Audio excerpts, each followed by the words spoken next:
Evangelho de Marcos, capítulo 1, versículo 19, diz a palavra de Deus.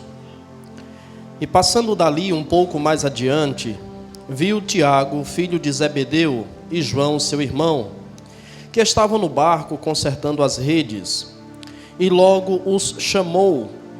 E eles, deixando seu pai no barco com os empregados, foram após ele. Até aqui. No Evangelho de Lucas, capítulo de número 5, do versículo 1 ao versículo 11, nos é narrado o sexto milagre de Jesus.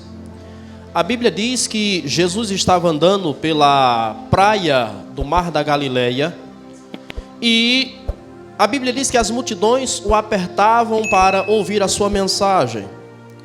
E a Bíblia diz que Jesus avista dois barcos ancorados na beira da praia. E quando Jesus observa esses dois barcos, a Bíblia diz que Jesus escolhe um dos barcos e sobe nele. E esse era o barco de Pedro. E Jesus pede para que Pedro afaste um pouco o barco. E Jesus começa a pregar a partir do barco de Pedro. O barco de Pedro se torna o púlpito da pregação de Jesus.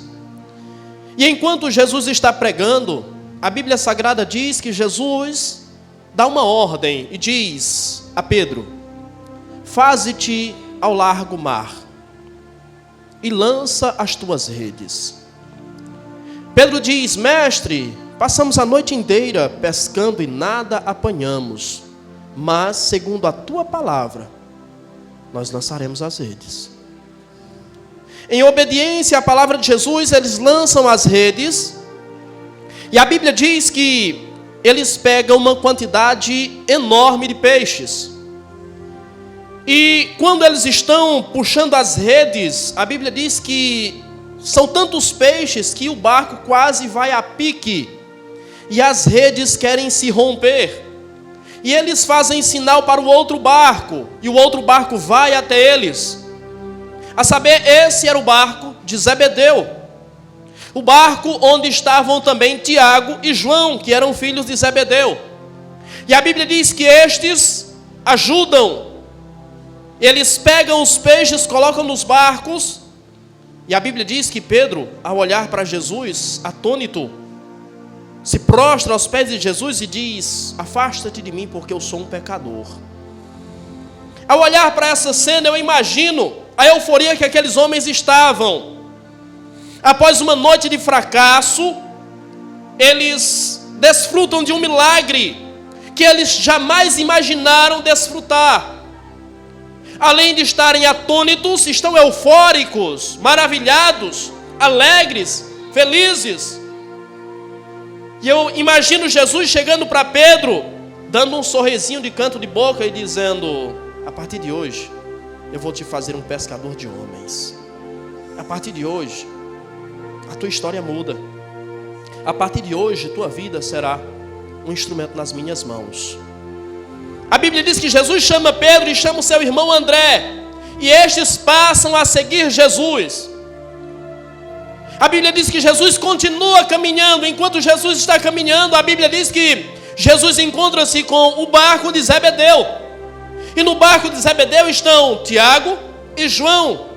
Estão consertando as redes. Por que esses homens estão consertando as redes? Porque a Bíblia diz que na pescaria que acabaram de ter, milagrosa, as redes quase se rompiam. O milagre foi tão exagerado que as redes se afetaram, as redes se danificaram. E eles então estão consertando as redes, eufóricos também, maravilhados com aquilo que acabaram de presenciar. Só que eles estão apenas desfrutando do milagre. André e Pedro já ouviram a palavra de Jesus, o chamado de Jesus, e já estão seguindo Jesus. Mas aqueles homens estão apenas desfrutando do milagre e reparando as redes, para que possam voltar à sua atividade e voltar a pescar mais uma vez. Eu não sei se na mesma noite, na noite seguinte, eu não sei se uma semana depois, mas eles estavam se preparando para continuar as suas vidas. E enquanto eles estão se preparando e reparando as coisas para continuarem as suas vidas, a Bíblia diz que Jesus olha para eles e os chama também.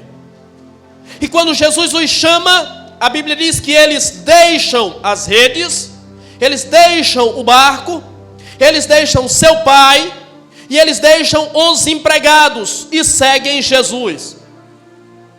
A partir daquele momento, a vida daqueles homens também foi viver na companhia e seguindo o próprio Jesus. E quando a Bíblia diz que eles deixaram o seu pai, eu preciso pensar sobre esse homem, Zebedeu. Um homem que, pelo que a Bíblia nos mostra, era um homem bem sucedido, era um empresário no ramo da pesca. Quando a Bíblia diz que ele tinha um barco, a Bíblia nos faz entender que esse homem era um homem de posses, pois nem todo mundo tinha condições de ter um barco. Então o fato dele ter um barco mostra que ele era bem sucedido. Aquele homem era um empresário de sucesso. Mas não apenas isso. Aquele homem não sabia, mas ele era pai de 2 dos apóstolos de Jesus. Jesus escolheu 12. Aquele homem era pai de 2 desses 12 apóstolos. Então, aquilo que acontece naquele momento talvez não seja entendido por aquele homem, talvez não seja compreendido por aquele homem, talvez aquele homem não tenha a dimensão do tamanho e da importância que é aquilo que está acontecendo naquele momento. Mas a Bíblia vai além. E a Bíblia também diz, em Lucas capítulo 8, a partir do versículo 1, que existiam algumas mulheres que não apenas seguiam Jesus, mas financiavam o ministério de Jesus, sustentavam o ministério de Jesus. E dentre essas mulheres, a Bíblia menciona uma mulher chamada Salomé. Salomé é esposa de Zebedeu. Então nós temos aqui um homem que teve 2 filhos chamados por Jesus, que posteriormente se tornaram apóstolos.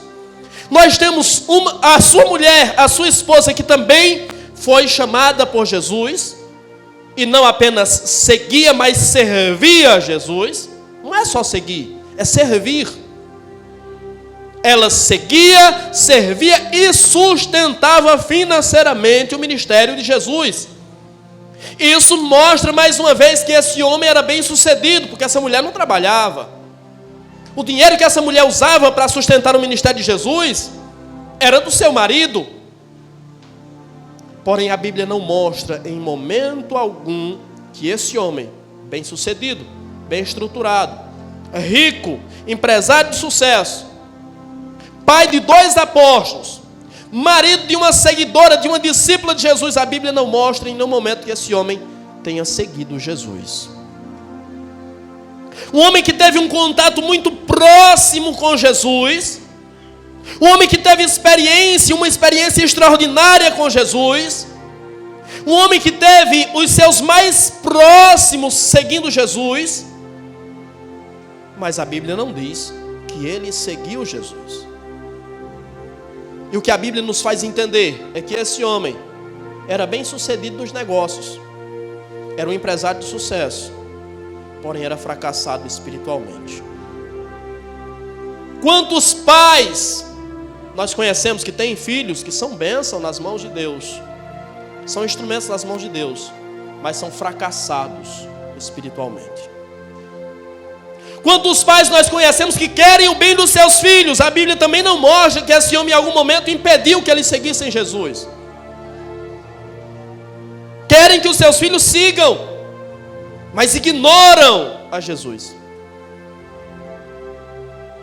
Eles apontam o caminho, mas não trilham esse caminho. Não adianta o homem ser um sucesso profissionalmente, um sucesso financeiramente, mas ser um fracasso espiritualmente. Quantos têm corrido atrás do vento? Salomão diz isso. A profissão, o dinheiro, a fama, tudo isso é correr atrás do vento. Quantos têm corrido atrás do vento e têm fracassado espiritualmente? Quantos têm buscado o sucesso, as conquistas, mas têm fracassado espiritualmente? E o homem pode sim comer o melhor dessa terra. O homem pode sim desfrutar dos maiores prazeres. O homem pode ter as maiores conquistas. O homem pode usar o melhor carro. O homem pode usar o melhor terno, que não é o meu caso. O homem pode comer nos melhores restaurantes. Mas e a sua espiritualidade? Não adianta o homem ser um sucesso em qualquer área da sua vida se a sua espiritualidade está fracassada, está falida. Se ele está morto espiritualmente. Se ele não conhece Jesus. Se ele não ouve Jesus. Se ele não entende Jesus. Se ele não segue Jesus. Tudo isso que ele possa experimentar, viver e desfrutar aqui, uma hora vai passar. Inevitavelmente, uma hora tudo isso vai acabar. E depois, o que resta? O que tens preparado para quem será? O que te aguarda no daqui a pouco? Você vive só o hoje, só o aqui e o agora. Acredite, nós caminhamos para o futuro. Aí você diz: pastor, eu não sei sequer se amanhã eu estou vivo, então eu tenho que viver o hoje, o agora. Independentemente de você estar vivo ou não, o futuro te aguarda. O futuro virá. Independentemente do seu estado físico ou biológico, o futuro te aguarda. E o que será do teu futuro? Em que momento esse homem parou para pensar, observar aquilo que estava acontecendo à sua volta? Olhar para os seus e tentar entender o porquê que os seus estavam caminhando com Jesus. Em que momento esse homem parou para avaliar a sua vida, para pesar a sua vida e buscar entender que magia, que mágica, que atração há em Jesus, que os dois filhos seguem Jesus e a sua esposa segue Jesus. Quando a Bíblia diz que Jesus chama os seus filhos largam as redes e seguem Jesus. E esse homem não seguiu. Ou seja, esse homem priorizou os negócios acima de Jesus. Quantas coisas nós temos priorizado acima de Jesus? Ficou ele com o seu barco?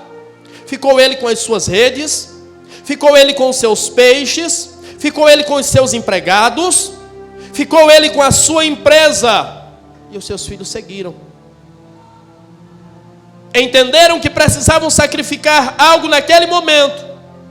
Talvez uma estabilidade, talvez uma certeza, talvez uma convicção, mas precisavam sacrificar naquele momento, em nome de algo maior, em nome de algo mais seguro, em nome de algo inabalável.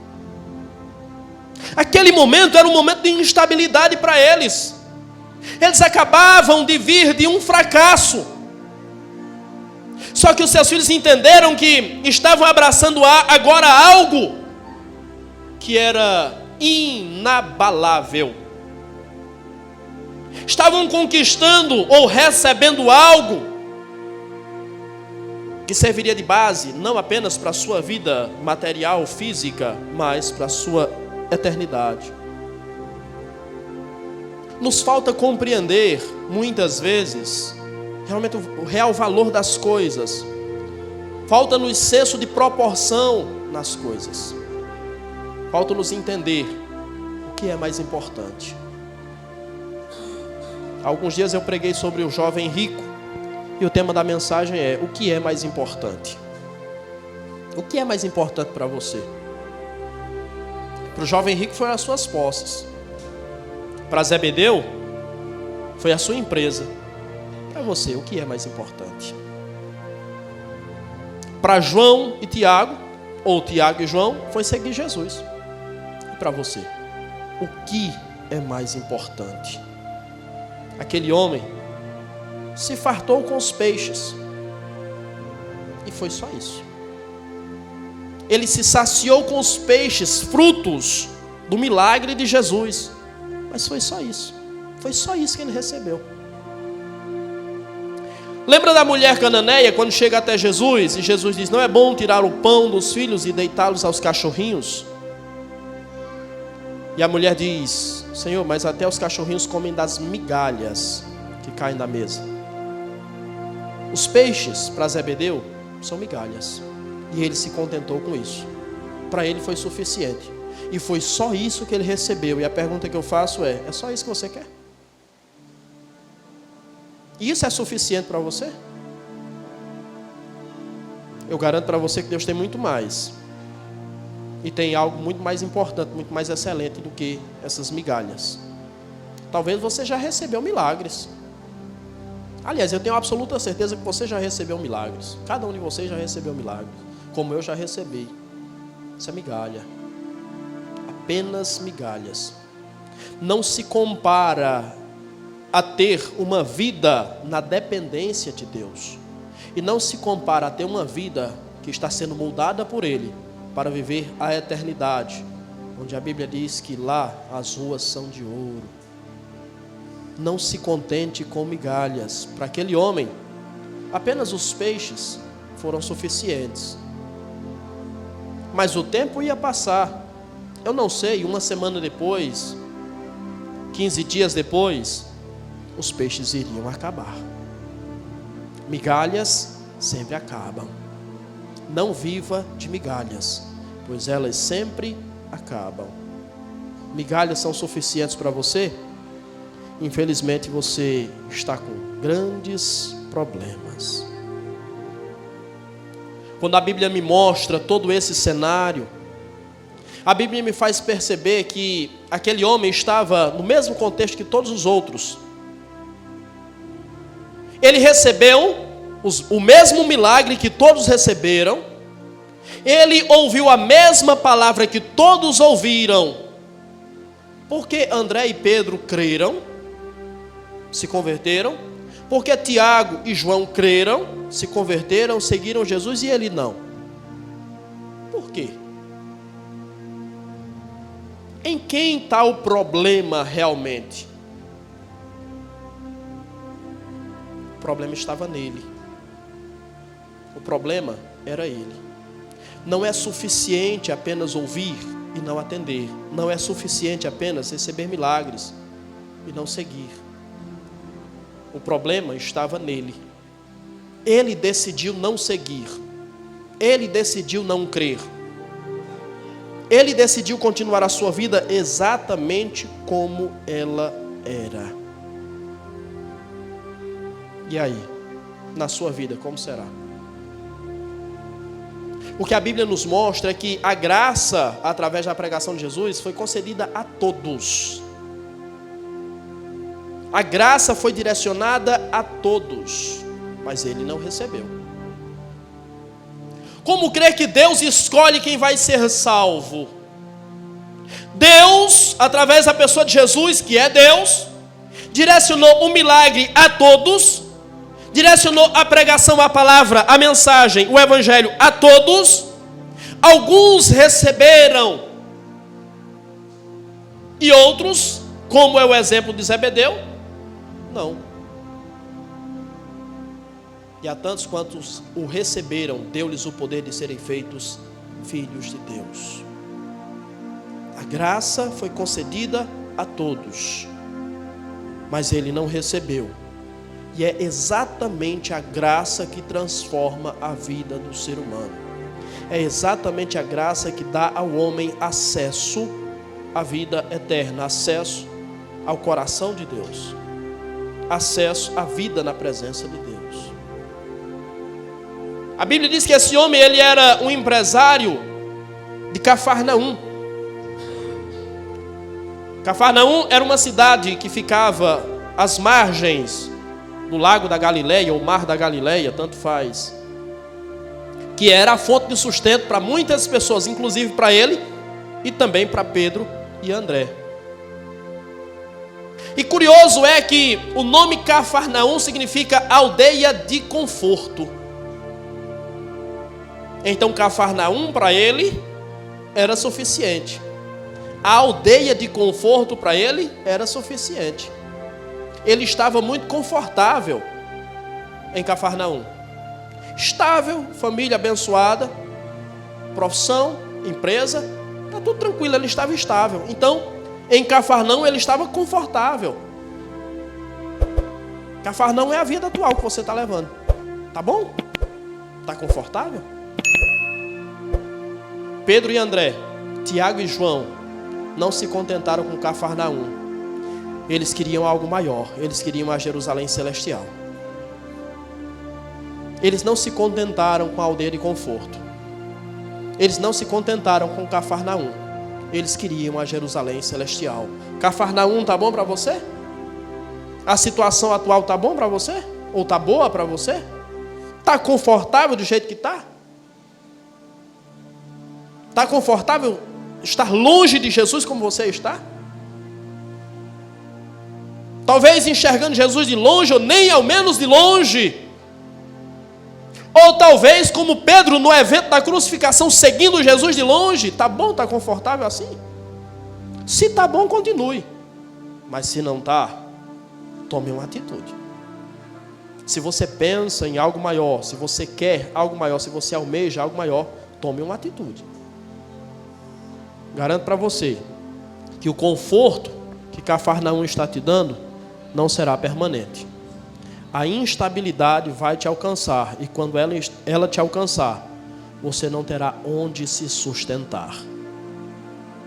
Você pode estar confortável, desde que você esteja com Jesus, porque Jesus traçou todo o seu ministério ali, em Cafarnaum. Pedro, André, Tiago e João seguiram Jesus e fizeram muitas coisas com Jesus ali, em Cafarnaum. Mas aquele homem decidiu permanecer longe de Jesus. Não se contente com o ambiente, com a situação confortável em que você está. Não é suficiente.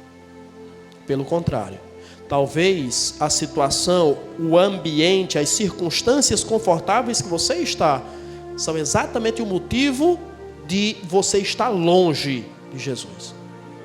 É exatamente isso que está te afastando de Jesus, tal qual Zebedeu.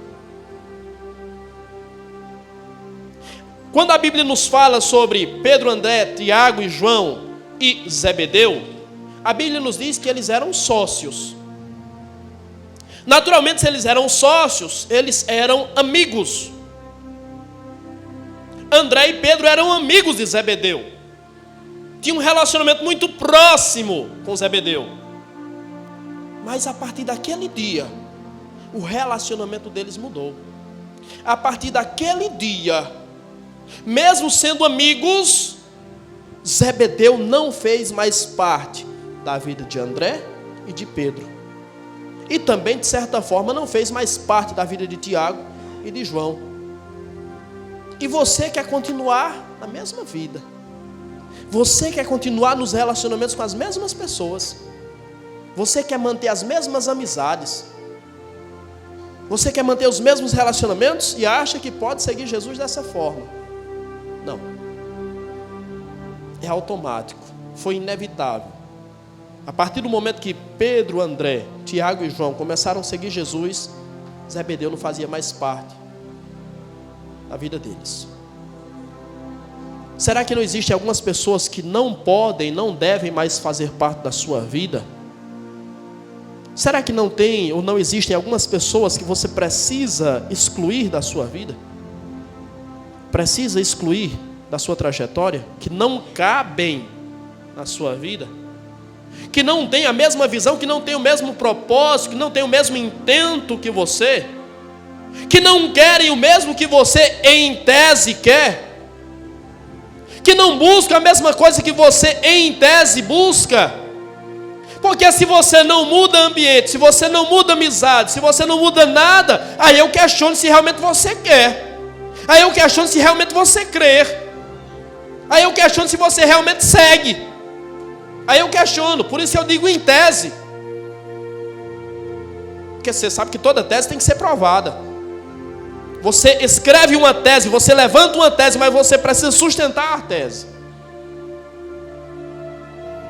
E você sustenta a tese de que você crê, que você quer e que você busca fazendo. Na prática. Na vida cotidiana. É assim que você sustenta a sua tese. E aí eu pergunto, será que muitas pessoas que estão muito próximas de você realmente cabem na tua vida? Realmente deveriam ter tanto espaço na sua vida? Ou será que essas pessoas de alguma forma te separam, te afastam dele? Atrapalham a tua vida espiritual, atrapalham a tua comunhão com ele. Não sou eu que tenho que fazer essa análise, é você.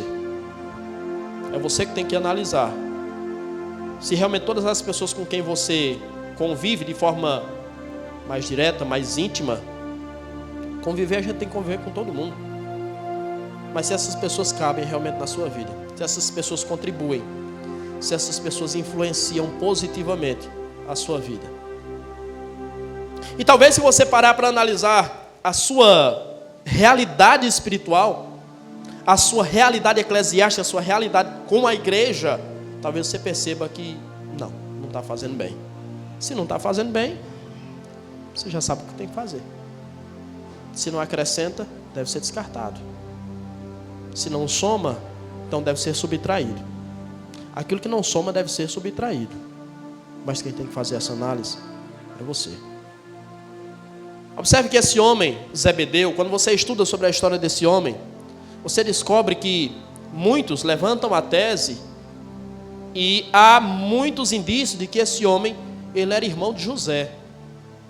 Naturalmente, ele era cunhado de Maria. Em tese, ele era tio de Jesus. Zebedeu era tio de Jesus. Ou seja, ele era parente de Jesus. Ele gostava de Jesus. Ele conhecia Jesus há bastante tempo.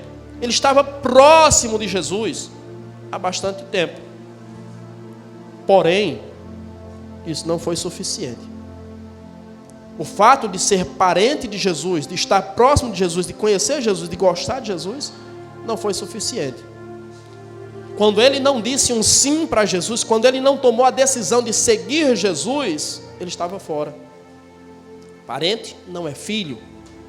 A Bíblia nos chama para sermos filhos de Deus. Parente não é filho. Parente não é família. Precisamos entender isso. Parente não é família. Zebedeu talvez não entendeu isso. Ele achou que seria suficiente. Eu conheço Jesus desde de menino. Eu vi Jesus jogando bola. Eu vi Jesus jogando bolinha de gude. Eu vi Jesus rodando peão. Não era suficiente. Estar próximo dele não é suficiente. Gostar dele não é suficiente. Ser parente dele não é suficiente. Talvez nós estejamos equivocados, achando que tudo o que somos, tudo o que fazemos e tudo o que representamos é suficiente. Não, não é suficiente. Suficiente será quando nós fizermos como Pedro fez, se prostrar diante dele e disser: afasta-te de mim, porque eu sou um pecador. Reconhecer a nossa real situação, reconhecer a nossa realidade. Quando Jesus passa diante daquele barco, a Bíblia diz que Tiago e João deixam o seu pai e seguem Jesus. Mais uma vez, você está disposto a deixar pessoas para seguir Jesus? Eles não estavam deixando qualquer pessoa, eles estavam deixando seu pai. Por que é tão difícil para você deixar algumas pessoas que nem têm tanta importância assim? Que amar seu filho, sua filha mais do que a mim não é digno de mim. Que amar seu marido, sua esposa mais do que a mim não é digno de mim. Será que nós estamos dispostos a deixar pessoas para seguir Jesus? Muitas vezes será necessário. Mas, porém, entretanto e todavia, a escolha sempre será nossa. Eu fico imaginando quando os seus filhos viram as costas para ele e saem andando para seguir Jesus. Eu fico imaginando ele falando com seus filhos: Ô Tiago, ô João, o que foi? Para onde é que vocês vão? Ei, volta aqui, tem que terminar de arrumar as redes. Tem que consertar as redes, tem que lavar e tem que guardar. Para onde é que vocês vão? Volta aqui. Eu fico imaginando essa cena, esse diálogo entre eles. Porém, Tiago e João continuam a sua caminhada, continuam seguindo Jesus. Não ouça pessoas que querem te impedir de chegar até Jesus. Não ouça pessoas que não contribuem com a sua aproximação com Jesus. Não dê atenção a pessoas que te impedem de chegar até Jesus, se você quiser ter uma vida espiritual bem-sucedida. Aqui está diante de nós, e não apenas aqui, mas constantemente está diante de nós, duas situações, duas vidas: a vida secular e a vida espiritual. E nós temos que estar fazendo essa escolha constantemente, diariamente. Se você quer ter uma vida espiritual bem-sucedida, de sucesso, não escute quem quer impedir você de continuar seguindo Jesus. Assim. E muitas vezes de forma disfarçada. E talvez o seu problema seja esse. Porque as pessoas falam de uma forma que você não percebe. Você é tão inocente. Tem um dó de você, quão inocente você é. Tão inocente que você não percebe qual é a real intenção por trás. Palavras tão doces, palavras tão atenciosas. Porque eu sou tua amiga. O que tu quer naquela igreja? Olha quantas coisas saem sobre aquela igreja. Sai daí. Eu ouvi de uma pessoa que saiu da igreja, que outra pessoa que já tinha saído da igreja perguntou para ele: por que tu continua lá? E depois a pessoa saiu também. A intenção é boa, mas de boas intenções você já sabe onde é que está cheio. Não escute, porque a Bíblia diz que quando um cego guia outro cego, os dois caem no barranco. Não escute, não dê atenção. Peça a Deus, porque você é inocente demais, você parece uma criança. Peça a Deus discernimento para identificar quem são as pessoas, para entender qual é a intenção das pessoas, e assim você não vai cair, e assim você não vai naufragar, e assim você não vai fracassar. Do contrário, é certa a sua queda. Se você der atenção, é certa a sua queda. Se você passar 15 minutos conversando com uma pessoa e ela começar a semear uma sementezinha de dúvida na sua mente, eu garanto que você não volta para a igreja pensando da mesma forma. Você não olha mais para as pessoas da igreja da mesma forma. Eu sei o que eu estou falando. Isso não é opinião. Isso é comprovado cientificamente. Essas coisas contaminam. Não escute quem não influencia você para seguir Jesus. Não escute quem não incentiva você a seguir Jesus.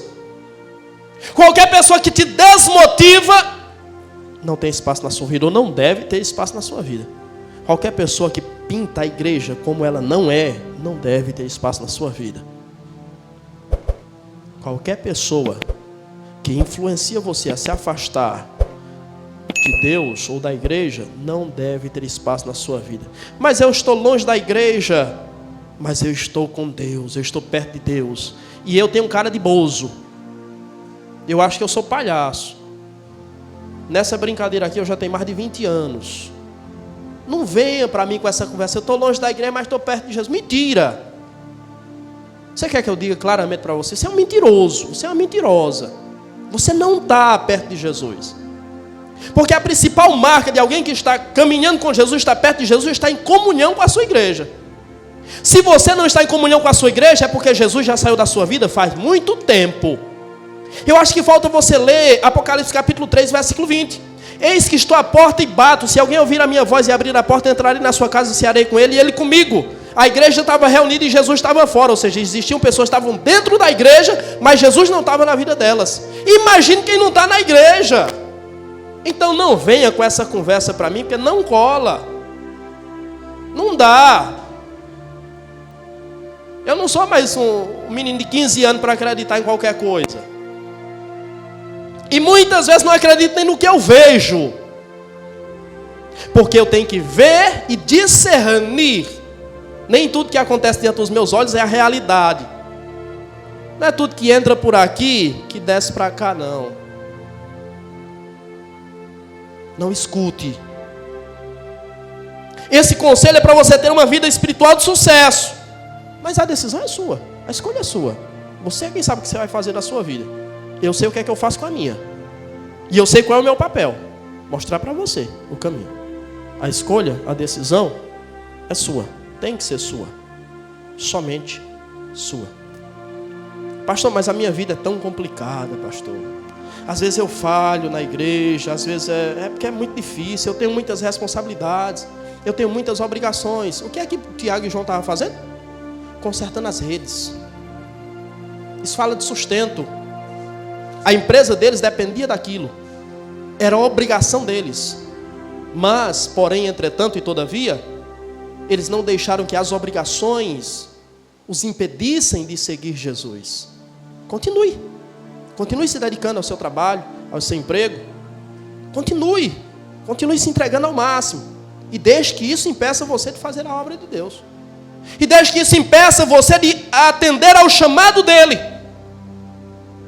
O chamado dele foi: vem e segue-me. E as obrigações não impediram eles de seguir Jesus. Continue deixando que as suas obrigações impeçam você de seguir Jesus. Continue. E você vai ver no que isso vai dar. Você vai ganhar, pode até ganhar muito dinheiro. Desejo que você ganhe. Vai ganhar muito dinheiro. Espero que sim. Esse vai ser o bônus. Mas espero que você esteja preparado para o ônus também. Espero que você esteja preparado para as consequências também. Não me venha falar de obrigações e de responsabilidades. Não me venha falar. Porque eu queria que você passasse, qualquer um de vocês, passasse uma semana na minha pele. Eu queria que cada um de vocês passasse uma semana na minha pele. E vocês iriam saber o que é trabalhar. Vocês iriam saber o que é ter responsabilidade. Vocês iriam saber o que é se esforçar, se sacrificar. Vocês iriam saber o que é não ter tempo sequer de almoçar direito. E muitas vezes você ouve tanta cobrança.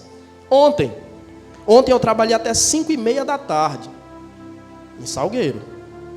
6:20 eu estava aqui na igreja porque eu tinha responsabilidade. E saí da igreja 10 horas da noite. Então não me venha falar de obrigações, não me venha falar de responsabilidades, porque eu tenho autoridade para falar sobre isso. E eu não deixo que isso impeça de eu fazer aquilo que eu tenho que fazer. Eu não deixo que isso impeça que eu atenda ao chamado dele. Ele não me chamou para fazer? Ele não me deu o privilégio de cooperar com a sua obra? Isso não é obrigação, é privilégio. Ele poderia fazer assim, tudo aconteceria. Mas ele me chamou e disse: eu quero que você faça parte disso. Você não entende isso. Você não entende que ele poderia fazer no estalar de dedos. Mas ele disse: não, eu não quero fazer sozinho, eu quero fazer com você. Eu quero que você faça parte disso. Eu quero que naquele dia, quando eu pisar na cabeça de Satanás, eu quero que o teu pé esteja lá também. É um privilégio. Mas você acha que é uma obrigação. Você acha que é um sacrifício. Você acha que é a coisa mais difícil do mundo. Passar o dia todo batendo papo com os outros não é difícil. Passar o dia todo fazendo o que não deve não é difícil, né? Mas qualquer coisa para Deus é a coisa mais difícil do mundo. Tem misericórdia, Deus. Misericórdia de mim que está falando isso aqui. Não é de você não. Porque de você ele já está tendo. Quando ele está direcionando essa palavra para você. Ele já está tendo. Não deixe que as obrigações impeçam você de atender ao chamado de Deus.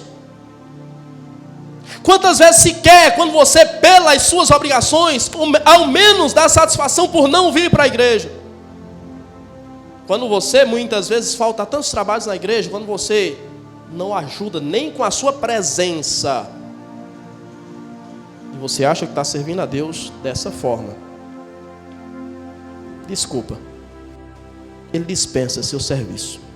Se o que você tem para oferecer a Ele é isso, Ele está dispensando. Você está dispensado de todo esse sacrifício, de todo esse esforço que você está fazendo. A Bíblia diz que ele sai e deixa o seu pai, o barco, as redes, com os seus empregados. Por quê? Porque, na realidade, o que eles estavam servindo também para o seu pai era de empregado. Eles eram apenas 2 empregados dos seus pais. E eles pensaram, bom, se é para ser empregado do meu pai, pai, fica aí com os seus empregados. Porque Jesus está me chamando para ser servo. Ele está chamando você para ser servo. Deixe de ser escravo e venha ser servo. É o convite que Ele está fazendo para você nessa noite. Atenda ao seu convite e ao seu chamado. Zebedeu fez pouco caso. Quem não leva Jesus a sério não merece ser levado a sério. Mais uma vez, se as pessoas com quem você convive não levam Jesus a sério, elas não devem, não merecem ser levadas a sério. E Zebedeu olha e vê os seus filhos indo embora. E a pergunta que eu faço é: tal qual Zebedeu, você vai ficar olhando quem está seguindo Jesus ou você vai seguir também? Vai ficar só assistindo? Ah, tão rindo, que lindo, que maravilhoso, olha que coisa bonita. É suficiente para você só contemplar? Vai ficar só olhando? Ou vai seguir também? Se ficar só olhando, vai ficar lá. Mas se seguir também, vai encontrar aquilo que eles encontraram. Vai viver aquilo que eles viveram. E desfrutará daquilo que eles desfrutaram. Não se contente em olhar quem está seguindo. Siga também. E para encerrar, o nome Zebedeu significa dádiva de Deus. Zebedeu foi uma dádiva de Deus, mas Zebedeu não foi uma dádiva para Deus. Você talvez seja uma dádiva de Deus. Você talvez seja um presente de Deus na vida de muitas pessoas. A pergunta que eu faço é: você é uma dádiva para Deus? Você doa-se para Deus? Você é um presente para Deus? Se não for, não é suficiente. Tal qual Deus entregou-se por completo a você, Ele espera no mínimo o mesmo.